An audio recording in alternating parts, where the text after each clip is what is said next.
Welcome to Conspiracy Deconstructed. For years, we've heard the whispers, right? Seen those lists shared online, heard allegations that honestly defy belief. Today, we are wading into what's arguably one of the most politically charged, persistent, and frankly terrifying conspiracy theories out there from the last few decades. We are definitely talking about the Clinton body count. That's the one. And look, just so we're clear up front, we're stating the theory in its most, let's say, dramatic form, so you know exactly what we're digging into. The allegation is that Bill and Hillary Clinton orchestrated the murder of 50 or more people. Yeah, political opponents, associates, potential witnesses, basically anyone who knew too much or might have damaging information. And these deaths, according to the theory's proponents, weren't obvious hits. No, not at all. They were often meticulously disguised, made to look like, routine suicides, suspicious accidents, maybe random street crime. The core claim isn't just like dirty politics. It's asserting there was this shadowy, decades-long operation, systematically eliminating liabilities, creating a literal trail of bodies that supposedly follows their entire career path. Right, and that scale is absolutely key to understanding the narrative they built. So our mission today for you listening is kind of threefold. First, we really want to unpack the specific origins of this. Where did it actually come from, when, and crucially, why? Because it wasn't random. Exactly. Then second, we need to look at the key pieces of evidence that proponents always point to. We'll lay them out, charitably. And then third, that's the deconstruction part. We scrutinize those claims using verifiable stuff, official autopsy reports, independent counsel investigations, actual journalistic facts from the time. And finally, maybe the most interesting part, we need to try and understand why. Why is this particular conspiracy theory so incredibly sticky? Why does it just keep adapting and persisting even when you hit it with, facts? Yeah, it's about getting informed, not just reacting. Okay, let's get into it. Yeah. So, setting the stage. You really have to grasp the sheer, terrifying scale that proponents are suggesting here. We're not talking one or two isolated incidents. The claim ropes in dozens of people. Dozens. And connected to the Clintons through all these different phases, right? From Arkansas politics way back, the Whitewater stuff. Right through the White House years, even into more recent political campaigns. It's sprawling. And the list itself, it's intentionally broad, covers everything. Plane crashes, actual homicides, apparent suicides, even sudden natural death that seems suspicious to them. The alleged victims, it's a real mix. Former business partners who maybe turned against them, campaign staff who knew things, key figures inside the White House. Even personal bodyguards, security details. The only thing tying them all together, according to the theory, is this one supposed goal. Silence. Keep the secrets buried. Hold on to power. And when you look at the names, often cited people like Jim McDougal, Vince Foster, Jerry Parks, you see how it works. It connects these figures who were often involved in real political scandals or controversies to sudden death. Right. It feeds off that existing suspicion that's already there, builds on it. But what's really fascinating, I think, is that this whole narrative, this entire structure, it actually traces back to a very specific starting point, a very politically motivated starting point. Yeah, and understanding that origin really helps explain how it evolved over the decades. Okay, so that brings us neatly to part two, the origin story, the when and why. We're not talking about some anonymous post on a forum, are we? Where was the Big Bang moment for the Clinton body count? Well, these allegations really start circulating widely around 1994. So right in the thick of Bill Clinton's first term as president, which you might remember was already a time full of investigations. Whitewater was bubbling up, various other allegations around the White House. Fertile grounds, maybe? Definitely fertile ground. And the main vehicle, the thing that really kicked it off and shaped the narrative, was the surprisingly slick, professionally packaged propaganda video. It was called The Clinton Chronicles, an investigation into the alleged criminal activities of Bill Clinton. Okay, The Clinton Chronicles. Yeah. And you said professional, so this wasn't just like someone's home movie project. Oh, no, not at all. It was produced by a California-based conservative group, Citizens for Honest Government. A guy named Patrick Matriciana was behind it. But for a video like that to really get traction back in '94, before the internet was huge, she needed serious money, right? And a way to get it seen. Absolutely critical. And that amplification came from a very prominent figure, the televangelist Reverend Jerry Falwell. Oh, okay. Falwell. Falwell put significant funding into producing it, circulating it, made sure it reached this enormous and likely very receptive conservative audience. And crucially, he pushed it hard on his weekly TV show. which gave these, frankly, unverified claims an instant air of, well, religious and political legitimacy for his followers. And who were the main voices in the video making these claims? One of the absolute central figures, maybe the central figure providing testimony, was a guy named Larry Nichols. Oh, Nichols. And he wasn't just some random critic, was he? He had a history with Clinton. He did. He was a former Arkansas state employee back when Clinton was governor, and Nichols had been fired. Fired for what? This was back in '88. He was fired for making hundreds of unauthorized long-distance phone calls using state funds. The official count was something like 642 calls. Wow. And were these just personal calls? Well, that was part of it, but the allegations got more serious. Some reports suggested these calls were actually to Nicaraguan Contra rebels. Okay, so Contras. That definitely adds a layer. It does. So Nichols becomes this key voice in the Chronicles. He's alleging not just, misuse of state funds or marital infidelity stuff he'd actually sued Clinton over before, though he dropped that suit in '92, but he starts weaving a much, much darker story. And this is where the whole Macon Airport thing comes in, right? Yeah. Which was already a source of conspiracy theories back then. Exactly. To really get why this video landed so hard in the mid-90s, you have to remember the context. Iran-Contra was still fresh. There was deep suspicion about covert ops, particularly involving Central America and Arkansas. So Nichols capped into that. He did. He pushed this idea that Clinton, as governor, had deep connections to Central America, maybe involving illegal gun running, definitely cocaine shipments, big money laundering operations, and it all centered around this small airport in Minga, Arkansas. Which was already linked in some people's minds to covert CIA stuff, drug running. Precisely. So by linking Clinton to this pre-existing narrative of a shadowy deep state operation, one already suspected of, murder and drug trafficking, the Chronicles basically provided a framework. It made it easier for people to believe Clinton was capable of, well, anything, even orchestrating murders. And they really played up the danger angle, didn't they? With the producer hiding his face. Oh yeah, pure theater. Matriciana, the producer, only appears in silhouette in the film, claims he's a journalist, fears for his life just for talking about this stuff. Suggesting it's incredibly perilous territory. Right, but we now know, because Matriciana admitted it later, that whole silhouette thing, it was actually suggested by Jerry Falwell himself. So, manufactured drama. Designed to heighten the fear, the anxiety around the topic. Completely. But maybe the most telling piece of the original puzzle involves the person who actually compiled the initial list. The list itself. The body count list. Yeah. The person initially credited with putting together that first sprawling list of names, a woman named Linda Thompson, she actually admitted publicly in the 1994 congressional record. Wait, in the congressional record, what did she admit? That she had, quote, no direct evidence that the Clintons had actually killed anyone. Hold on. The originator of the list said she had no direct evidence the Clintons were the killers. Yes. It's quite remarkable. She sort of shifted the blame, suggesting the deaths were caused by, quote, people trying to control the president. But then she refused to say who those people were. So right from the absolute beginning, the conspiracy was built not on proof, but on suspicion and deflection. Pretty much. Launched by key figures who immediately created distance, saying maybe not them directly, but someone around them. It cleverly ensured the suspicion landed squarely on the Clinton administration, even with that denial baked in. Okay, wow. So that lays the foundation. Political propaganda, Falwell's backing, leveraging existing Cold War-era suspicions, all wrapped up in a video.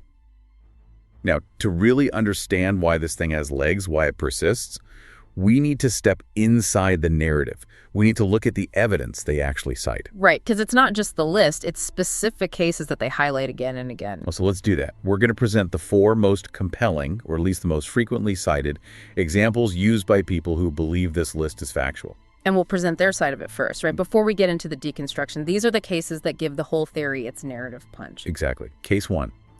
James McDougal. Okay, proponents really focus on the timing here. Yeah. And the circumstances of his death in March 1998.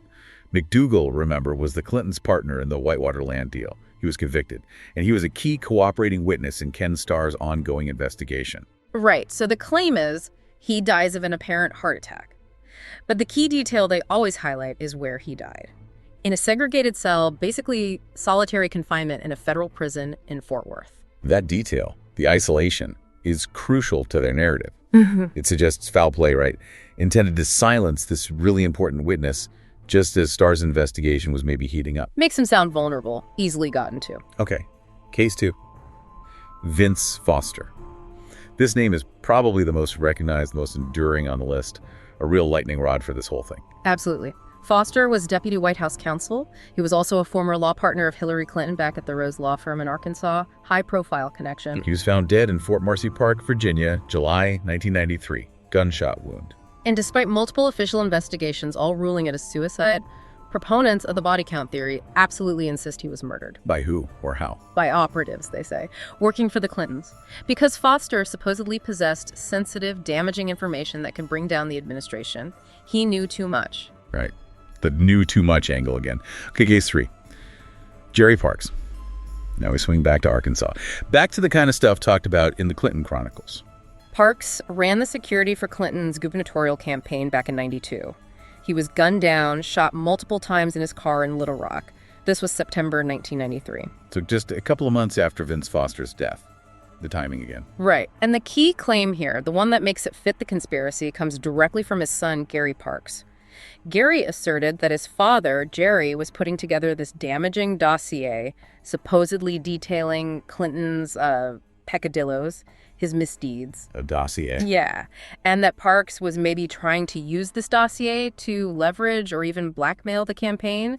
And then critically, that these files, this dossier, were mysteriously removed from the Parks house right after his murder. Painting a picture of a cleanup. A professional hit to silence him and get the evidence. Exactly. That's the narrative. A classic silencing. Okay. And finally, because these theories have to evolve to stay relevant. Case 4. Seth Rich. Yeah, this brings us way forward into the modern internet era. Seth Rich was a staffer at the Democratic National Committee, the DNC. He was murdered in Washington, D.C. in the summer of 2016. During that incredibly heated election cycle. Right. And the conspiracy claim exploded then. The specific allegation was that Seth Rich wasn't killed in just a random robbery attempt. He was killed because he was the person who leaked the DNC emails to WikiLeaks. The emails that caused so much damage to the Clinton campaign. Precisely. Proponents really amplify the detail that the police initially described it as a robbery where nothing was actually taken. A robbery of nothing. Which sounds suspicious on its face. It does. And then Julian Assange himself publicly hinted at a link, didn't deny Rich was a source, which just cemented the idea for believers. Rich was silenced by the DNC or Clinton allies. It's also worth noting, isn't it, how this theory just keeps expanding? It tries to weave in completely unrelated, more recent events. Oh, absolutely. It's constantly adapting. Like, they baselessly claimed that an FBI agent, David Rayner, and a Baltimore police detective, Sean Suter, were also killed because they were somehow scheduled to testify against Hillary Clinton about Operation Fast and Furious. Which makes no logical sense, but it gets thrown onto the pile. Exactly. It's about creating this massive, tangled web, trying to connect any high-profile, unexplained, or violent death back to the Clintons, regardless of the actual facts. Just keep adding names. Okay, so we've laid out the claims. And you're right, they are emotionally compelling. They tap into those deep fears about government corruption, hidden power, secrets. They really do. But now we need to turn to the hard facts, the verifiable records.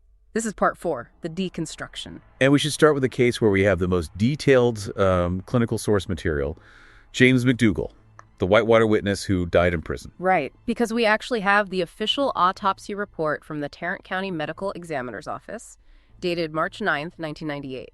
Okay, so the proponents lean heavily on him being in solitary. The suggestion maybe the heart attack was induced or maybe he was neglected medically to ensure silence. What does the actual report say? The official findings are incredibly definitive and clinical. Manner of death ruled natural. Cause of death, sudden cardiac death due to hypertensive atherosclerotic cardiovascular disease. Okay, that sounds pretty clear, but let's break that down. What does it actually mean in terms of his physical condition? It means this wasn't some vague finding. The medical evidence documented that McDougal had severe, long-standing, pre-existing heart conditions that fully and tragically explain why he died suddenly. Can you get into the specifics? Because hypertensive atherosclerotic cardiovascular disease, it sounds bad, but how bad are we talking? We're talking very bad. The autopsy confirmed 3 major severe issues. First, McDougal had a massively enlarged heart. The condition is called cardiomegaly. Okay. His heart weighed 546 grams. Now, to put that in perspective for you, the medical examiner actually notes in the report that a normal adult male heart weighs around 300 to 350 grams. So his heart was almost double the normal weight. Pretty much. Nearly twice the size it should have been. And what does that imply, that kind of enlargement? It implies years, probably decades, of severe, likely uncontrolled high blood pressure, hypertension. And the medical literature, the report cites this too, it points out that hearts over 550 grams with that kind of left ventricular enlargement, they're strongly associated with a significant risk of sudden death, even without blocked arteries. So the size alone made his heart incredibly vulnerable, like a ticking time bomb? Essentially, yes. His heart was under immense strain just from its size. But were there blockages too?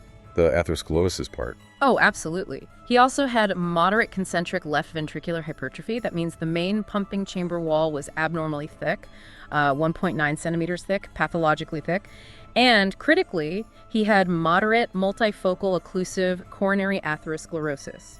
That means blockages in multiple heart arteries.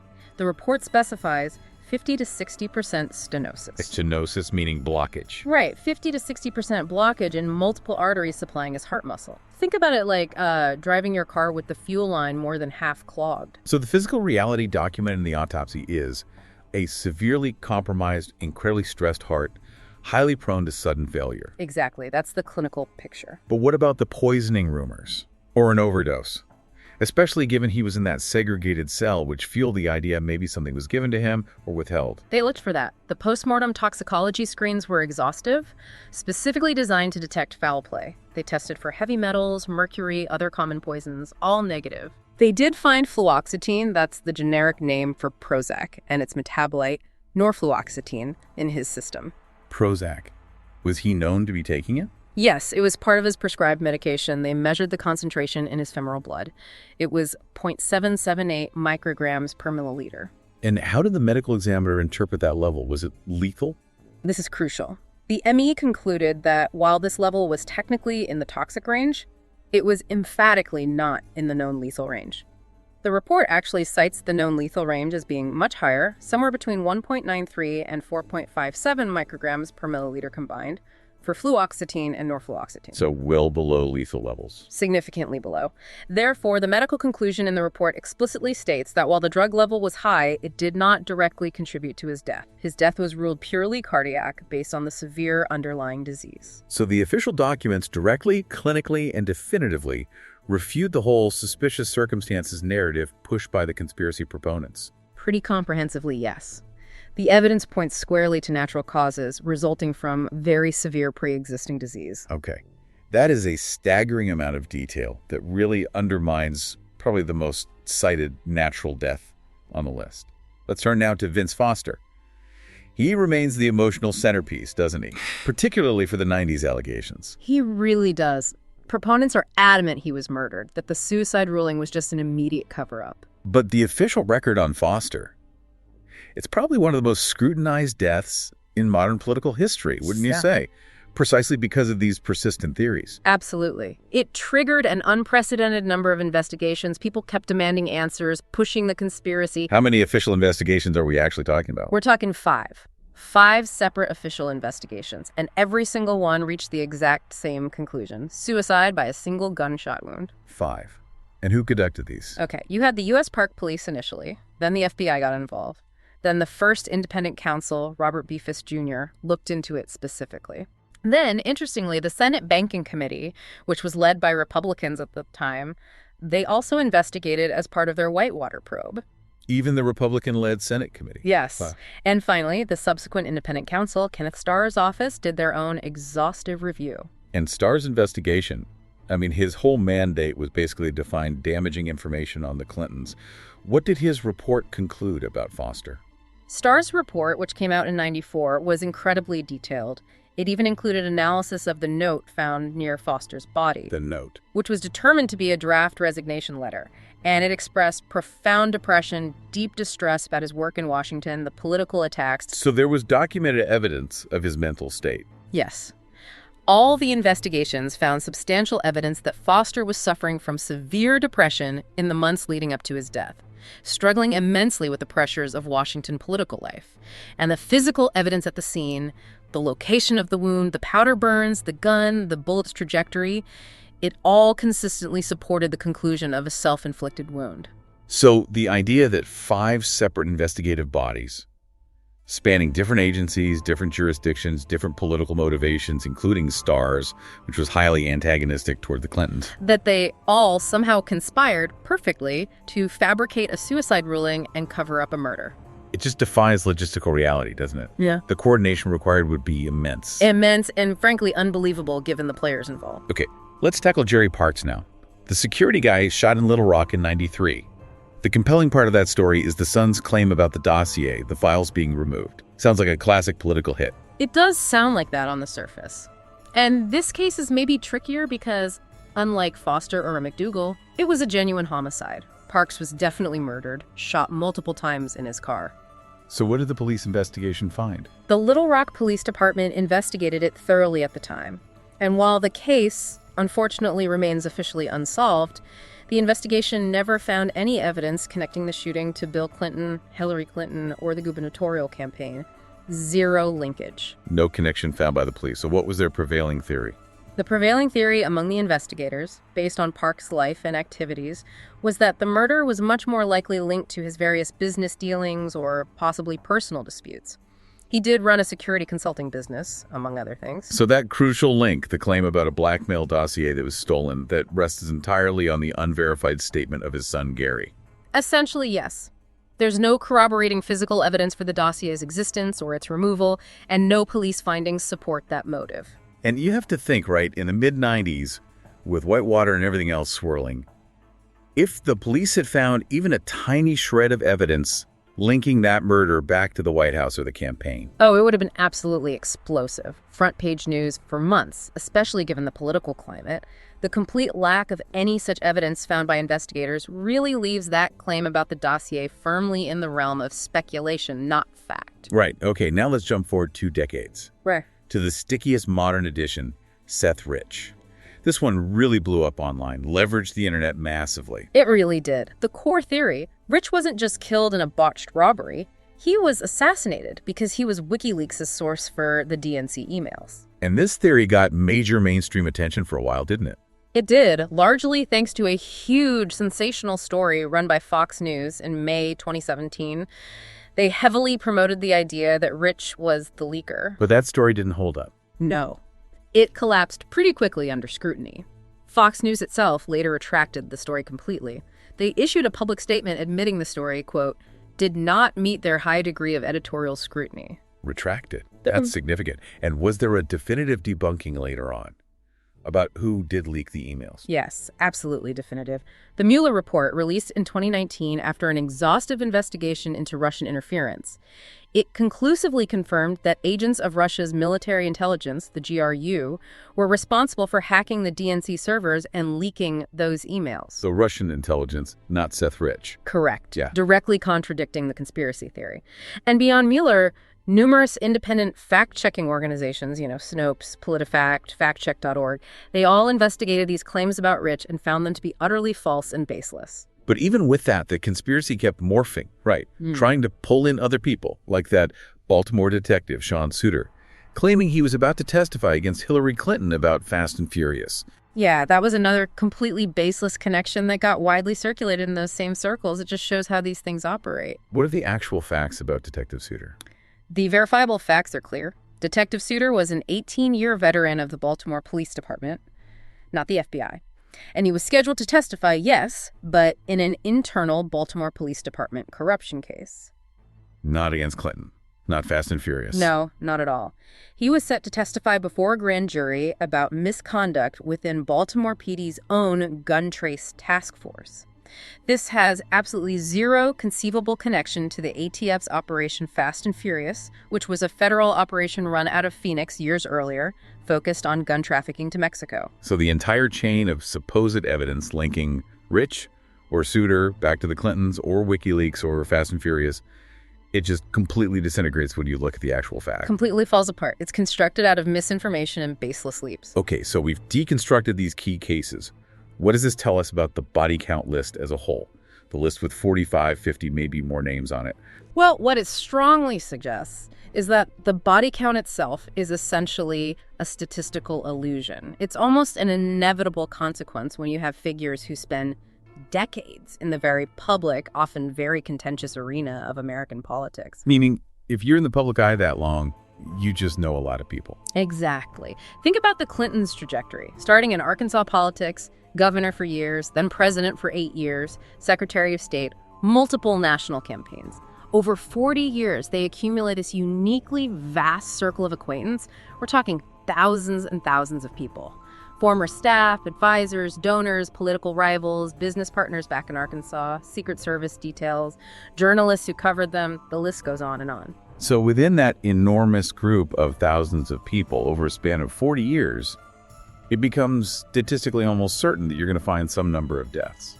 Absolutely. It's statistically inevitable. You'll find some accidents, tragically, some homicides completely unrelated to them, some suicides, some deaths from natural causes like heart attacks or cancer. It would almost be stranger if there weren't deaths within such a large group over such a long time. Precisely. Snopes actually made this point very well years ago. They noted you could easily create a similar body count list for almost any president or major public figure who's been around that long. George W. Bush, Barack Obama, just apply the same flawed methodology. Who cares? Loosely connecting any death within their vast orbit, however tangential, to some political scandal or motive, ignoring the actual established cause of death, and presenting correlation as causation. Right. The critical thinking error is assuming connection just because two things exist in the same space, essentially. Yeah. Especially when, as we saw with McDougal, the cause of death is definitively natural or accidental, or in Foster's case, ruled suicide after documented mental health issues and multiple investigations. The list gains power by lumping everything together, ignoring context and evidence for individual cases. Okay, so if the facts are often pretty clear, easily accessible, verifiable, and the original claims trace back to what was, admittedly, political propaganda. Why? Why does the Clinton body count still persist? Why does it keep adapting and finding believers? Now we get into the really fascinating part. Part 5, the human element, the psychology behind it all. Because it's not just about facts anymore, is it? No, not when a theory becomes this ingrained. Its persistence is deeply rooted in the basic psychological appeal of conspiracy theories in general. Think about what they do. They attempt to explain really unsettling, uncertain events, especially things like sudden or mysterious deaths, in a way that feels simple, cohesive, understandable. They provide an explanation, even if it's a terrifying one. Exactly. And our own government agencies, like CISA, the Cybersecurity and Infrastructure Security Agency, they study this. They note that these theories really thrive in times of high uncertainty or anxiety. CISA, they track how bad actors use information. Yeah. Right. And they point out that a conspiracy theory offers this attractive, ordered narrative. It gives you a secret plot, powerful villains, clear-cut actors. And that feels, for some people, more comforting than a reality that feels chaotic, complex, maybe just tragically random. It imposes order on chaos and maybe gives the believer a sense of having special knowledge. Yeah. I know it really happened. Precisely that. And disinformation actors, people who intentionally spread false narratives, they understand this psychology perfectly. They know how to weaponize it. CISA highlights how these actors deliberately generate narratives that tap into and align with that pre-existing conspiratorial worldview, which massively increases the chances the story will stick, that it will resonate with the target audience they want to reach. And we can actually see specific disinformation tactics at play with the body count list itself, can't we? Oh yeah, textbook examples. Consider just the sheer number of names on the list. 45, 50, sometimes more. That sheer volume, it feels overwhelming. That's the point. It's a deliberate tactic. In debating, it's sometimes called the Gish Gallop. Or more broadly, in disinformation terms, it's astroturfing and flooding the information space. Gish Gallop. Explain that. It's named after a creationist debater. It means hitting your opponent with so many different arguments, often weak, misleading, or false ones in such rapid succession that they simply can't possibly debunk every single one in the time available. So the goal isn't necessarily to prove each point is true. No. The goal is to create the impression of overwhelming, undeniable evidence, to make it literally impossible for any single journalist or fact-checker to track down and refute all 45-plus individual claims. So the overall narrative seems to stand, just through sheer volume and exhaustion. Wow. And the list also got a huge boost from well-known people talking about it, right? It wasn't just fringe websites. Another key tactic. CISA calls it manipulating unsuspecting actors, though in this case, some actors might have been witting. The theory gained enormous traction because prominent public figures amplified it. People like Donald Trump, Newt Gingrich, Roger Stone, they all repeated or alluded to the body count narrative. Exactly. And when figures like that, with massive platforms and followings, repeat these claims, it instantly launders the information. It disguises its origins in that 1994 propaganda video. It makes it seem credible, mainstream even, to their audiences. Gives it a veneer of legitimacy it never earned. Millions hear it from someone they trust, and the original dubious source is forgotten. You also mentioned earlier those obscure Arkansas names on the early lists. Yeah. How did that play into it, especially back in the 90s or early 2000s? That connects to another really effective disinformation tactic, particularly potent before the internet was fully mature: exploiting data voids. Data voids, meaning lack of information. Precisely. Back then, if you heard one of the less famous Arkansas names on that list and tried to search for information online, you often hit a wall. There was very little credible, easily accessible information from official sources or mainstream news about that specific person. An information vacuum. And into that vacuum poured the conspiracy narrative, repeated over and over on early websites, forums, email chains. It became the dominant explanation available online for that person's death. So for someone just curious, searching online, the conspiracy theory effectively became the perceived truth just because it was the most visible, detailed story out there. Exactly. The lack of good information allowed the bad information to flourish and seem authoritative. So the goal really isn't just spreading one false story.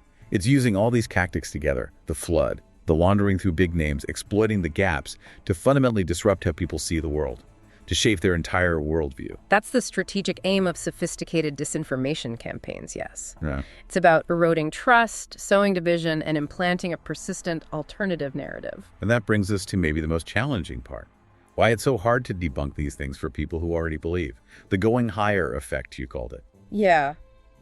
It's a fascinating and frustrating phenomenon.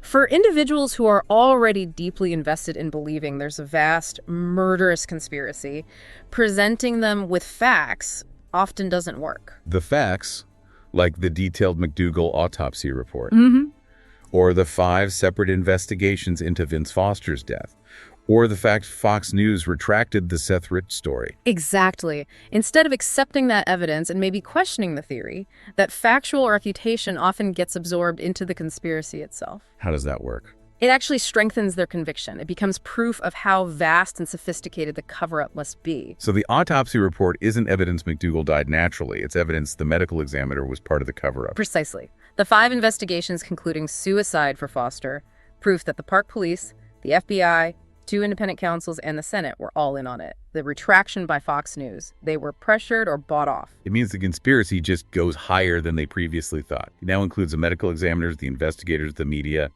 everyone who presents conflicting facts. It creates this perfect, closed ideological loop.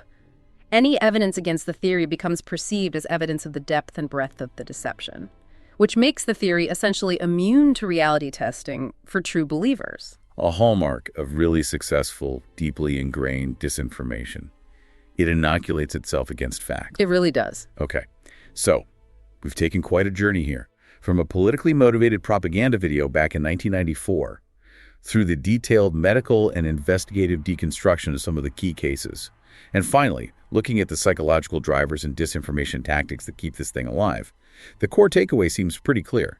The Clinton body count narrative was born from political opposition, relies heavily on linking statistically expected deaths, natural causes, accidents, suicides, unrelated homicides, within a massive circle of contacts over decades, and its incredible staying power comes down to basic human psychology being exploited by sophisticated disinformation techniques.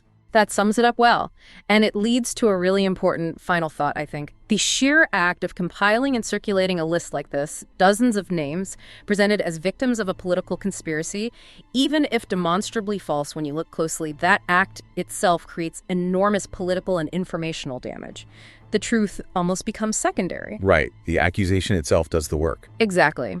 So, considering what CISA says about the real goal of amplifying these kinds of theories, that it's often about disrupting society, shaping entire worldviews, eroding trust, it makes you wonder, What's the greater lasting impact of the Clinton body count conspiracy? Is it the alleged actions, which the documents and investigations consistently refute? Or is it the decades-long shadow that the accusation itself casts over our politics, distorting belief, fueling paranoia, and damaging trust in institutions for generations? That's the question for you listening. What do you think is the ultimate cost of this kind of persistent weaponized information? Where does the real damage lie?